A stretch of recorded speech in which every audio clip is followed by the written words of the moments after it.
సుమన్ టీవీలో మీ business promotions కోసం ఈ కింది నెంబర్ను సంప్రదించగలరు.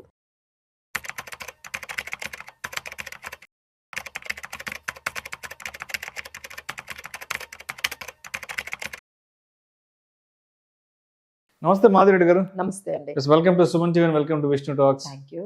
మాధవిరెడ్డి గారు, రీసెంట్ టైమ్స్ లో ఈ సెబీ ఇస్తున్న చాలా అనౌన్స్మెంట్స్ వల్ల ఈ ట్రేడర్స్, ఇన్వెస్టర్స్ అందరూ కూడా గజగజ వణికిపోతున్నారు. ఎందుకంటే మామూలుగానే ఆ ట్రేడింగ్ లో వచ్చే చాలా తక్కువ.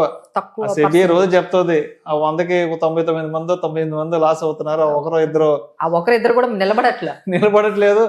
దాని మీద వచ్చే రిటర్న్స్ కూడా బ్యాంక్ ఎఫ్డి మీద వచ్చే ఆ రిటర్న్స్ కంటే పెద్ద అద్భుతాలు లేవని చెప్తున్నారు.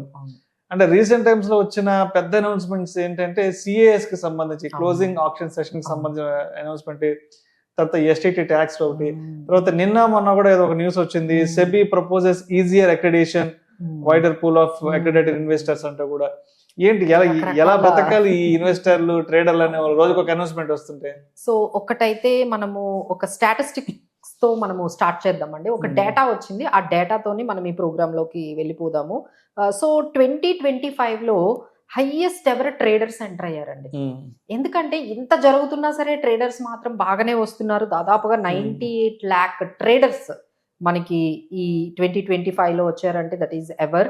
అలానే ఇంకొకటి చూసుకుంటే ఈ 2025 లో దాదాపుగా 1.12 lakh crore పోగొట్టుకున్నారండి. అంటే ఎంత అమౌంట్ వాళ్ళు లాస్ అయ్యారో చూడండి. అంటే ప్రతి ఒక్కరికి యావరేజ్ లాస్ చూసుకుంటే 1 లక్ష నుంచి 2 లక్షలు ఉందండి యావరేజ్ లాస్. అంటే దాదాపుగా మీరు అన్నట్టుగా ఏదైతే ఇప్పటి వరకు సెబీ 99%, 98% కానీ చెప్తున్నారు కానీ, బట్ ఆ 1% వచ్చిన వాళ్ళకు కూడా ప్రాఫిట్స్ అనేవి కూడా అంత ఎక్కువ రావట్లేదు. దానికి కారణం మీరు చెప్పినట్టుగా సెబీ రెగ్యులేషన్స్.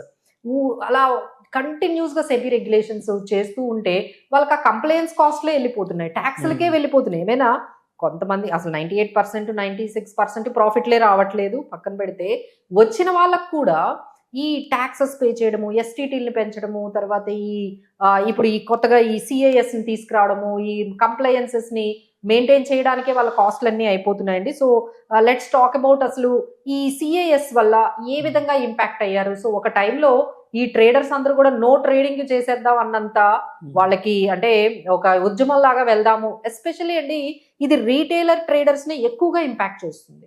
అంటే ఇన్స్టిట్యూషనల్ ట్రేడర్స్ ఇప్పుడు మార్కెట్ లో 75% పైన మెషిన్ ట్రేడింగ్ జరుగుతుందండి. అంటే ఒక హ్యూమన్ ఎంటర్ అయ్యి రీటైలర్ ట్రేడింగ్ చేసే వాళ్ళు రోజు రోజుకి తగ్గిపోతున్నారు.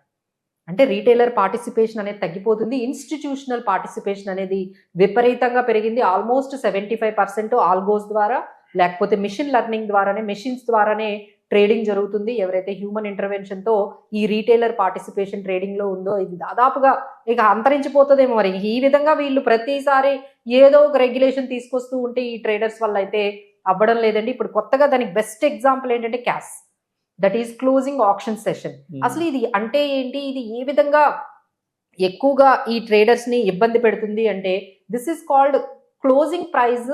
ఎలా డిఫైన్ చేయాలి? క్లోజింగ్ ప్రైస్ అనేది చాలా ఇంపార్టెంట్ అండి. అంటే మనకి ఈ క్లోజింగ్ ఏవైతే పెద్ద పెద్ద స్టాక్లు ఉన్నాయో అవే మన నిఫ్టీ ఈ రోజు ఎక్కడ క్లోజ్ అయింది మనం రోజు మాట్లాడుకుంటాం. ఇన్ని పాయింట్ల దగ్గర క్లోజ్ అయింది, సెన్సెక్స్ 78,000 దగ్గర క్లోజ్ అయింది. ఇవన్నీ ఎలా డిటర్మైన్ చేస్తారంటే కొన్ని మేజర్ స్టాక్స్ బట్టి డిటర్మైన్ చేస్తారండి. సో వీళ్ళు చేసింది ఏంటంటే చేంజెస్, ఏవైతే డెరివేటివ్స్ లో పార్టిసిపేట్ చేసే స్టాక్స్ ఉంటాయో వాటి క్లోజింగ్ ప్రైస్ ప్రాసెస్ మార్చేసి పడేశారు.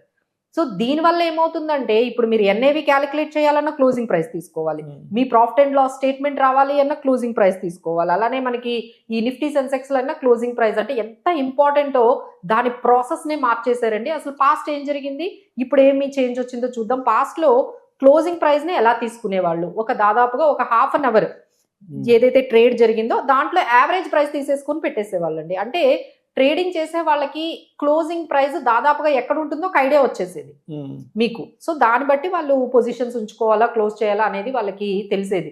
ఇప్పుడు వీళ్ళు ఏం చేశారు అంటే ఈ క్లోజింగ్ ఆప్షన్ సెషన్ అనేది స్టార్ట్ చేశారు. అంటే ఇది యావరేజ్ ప్రైస్ తీసుకోము మేము, ఆప్షన్ ఒక 10 minutes మేము పెడతాము. ఆ ఆప్షన్ అనేది దాంట్లో ప్రైస్ అనేది ఏదైతే ఫైనలైజ్ అవుతుందో అది మేము డిక్లేర్ చేస్తాము అంటున్నారు. సో వాళ్ళు ఒక 315 వరకు జరిగిన మార్కెట్ ప్రైస్ ఒకటి ఉంటుంది, 315 తర్వాత ఒక్కసారిగా ఎవరు అంటే ఎక్స్పెక్ట్ చేయలేని ప్రైస్ అనేది ఆ ఈక్విలిబ్రియంలోని ఆ పర్టికులర్ ఆప్షన్ ప్రాసెస్ లో వస్తుందండి. దానివల్ల అసలు వాళ్ళకి ఏమీ అర్థం కావట్లేదు. ఎవరికైతే సేఫ్ గా నేకెడ్ పొజిషన్ ఉన్నది కూడా అది రిస్కీ అయిపోతుంది. సో ఎక్కడ క్లోజ్ అవుతుందో అర్థం కావట్లేదు. దానివల్ల అసలు ఆ లాస్ట్ 15 మినిట్స్ ఏదైతే ట్రేడింగ్ ఉందో అసలు చేయడమే మానేశారండి ట్రేడర్స్. వాల్యూమ్స్ కూడా లాస్ట్ 15 మినిట్స్ ఏదైతే 315 నుంచి 330 ఉంటుందో అది అసలు మార్చేశారు. సో ఈ ట్రేడింగ్ టైమింగ్ ఏదైతే ఉందో ఎస్పెషల్లీ డెరివేటివ్ స్టాక్స్ మీద ఒక 10 మినిట్స్ పెంచారు. అంటే 330 క్లోజ్ అయ్యేది ఇప్పుడు 340 వరకు పెంచారు. సో ఈ చేంజెస్ అన్నీ కూడా వాళ్ళని ఎంత ఇంపాక్ట్ చేస్తున్నాయంటే ట్రేడర్స్ ని, ఎస్పెషల్లీ ఈ ఎవరికైతే మనకి ఎక్కువగా వీక్లీ ఎక్స్పైరీ అప్పుడు ఎక్కువ ట్రేడింగ్ జరుగుతుంది. సో ఈ వీక్లీ ఎక్స్పైరీ ఒకవైపు, ఈ క్యాష్ ఒకవైపు, సో వాళ్ళకైతే అసలు ఎటువంటి రెస్పైట్ రావట్లేదండి. సో వాళ్ళు ఏవైతే వాల్టిలిటీ అది ఏదైతే ఉందో అది చాలా హెవీగా అయిపోయింది. అన్ఎక్స్పెక్టెడ్ ప్రైస్ అండి.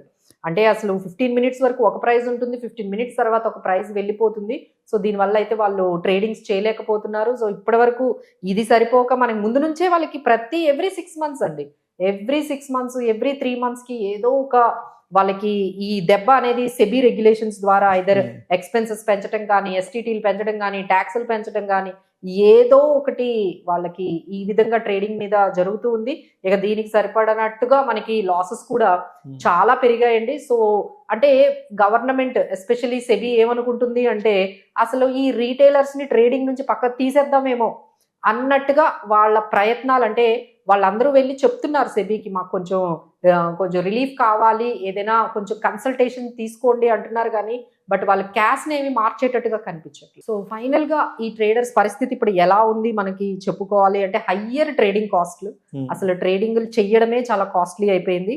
తర్వాత హయ్యర్ ట్రేడింగ్ ట్యాక్సెస్, ఒకవైపు కాస్ట్లు పెరిగిపోయాయి. అంటే ట్రేడింగ్ కాస్ట్ అంటే అప్పట్లో మనకి ఫ్యూచర్స్ తీసుకోవాలన్నా మార్జిన్స్ పెరిగిపోయాయి, ఆప్షన్స్ తీసుకోవాలన్నా కాస్ట్లు పెరిగిపోయాయి. ఆ తర్వాత హయ్యర్ ట్యాక్సెస్ చేసేసారు. ఈ ఫ్రీక్వెంట్ రెగ్యులేటరీ కెవాస్ బాగా పెరిగిపోయాయి. ఎప్పుడు పడితే అప్పుడు ఏది పడితే అది ఆ కొత్త రెగ్యులేటరీ చేంజెస్ తీసుకొచ్చేస్తూ ఉన్నారు. అలానే మనకి ఈ కెపాసిటీ అంటే వీటి అన్నిటినీ అంటే ఎదుర్కొనే కెపాసిటీ కూడా ట్రేడర్స్ కి ఇంకా తగ్గిపోతుందండి. అంటే మీకు ఒకటే దాని మీద ఎన్నిసార్లు కొడితే మీరు నిలబడతారు, మళ్ళీ కొడతారు, మళ్ళీ నిలబడతారు. సో దీనివల్ల ఆ కెపాసిటీ కూడా వాళ్ళకి ఆ ability to handle these kind of changes అనేవి తగ్గిపోతుంది. సో నేను అందరికీ చెప్పేది ఏంటంటే అంత ఈజీగా లేదండి. సో ఏమీ నాలెడ్జ్ లేకుండా, ఏం ఎక్స్పీరియన్స్ లేకుండా ఎవరు కూడా ఇలాంటి సిచ్యువేషన్స్ లో, ఎందుకంటే గవర్నమెంట్ కంప్లీట్లీ ఎగెయినెస్ట్ అబౌట్ దీస్ అంటే వాళ్ళు చెప్పేది ఏంటంటే మేము హెడ్జింగ్ కోసం రన్ చేస్తున్నాము, అసలు మిమ్మల్ని ఎవరు రమ్మంటున్నారు, ఇదంతా కూడా ఇన్స్టిట్యూషనల్ గేమ్ లాగా కంప్లీట్ గా ఇన్స్టిట్యూషనల్ టేక్ ఓవర్ చేసేటట్టుగా మనకి కనిపిస్తుందండి. వాళ్ళకి ఫేవర్ గా కనిపిస్తుంది. సో రీటైలర్ ట్రేడర్స్ అయితే కొంచెం పక్కకు వెళ్ళిపోవడమే మంచిదండి. ఎందుకంటే ప్రతి ఒక్కరికి యావరేజ్ లాస్ 2 lakhs నుంచి 4 lakhs వరకు కూడా ఉంటుంది. బట్ ప్రాఫిట్స్ కనిపించేది అయితే చాలా చాలా తక్కువగా ఉంది. So be alert on these CAs ని ఒకసారి గమనించండి. ట్రేడింగ్ చేసే వాళ్ళు ఒకసారి ఆగండి. అసలు ఏమేం చేంజెస్ ఉన్నాయో ఒక 1 week వరకు మీరు గమనించిన తర్వాత then you can make your strategies better. Right. Thank you so much Madhu Reddy గారు.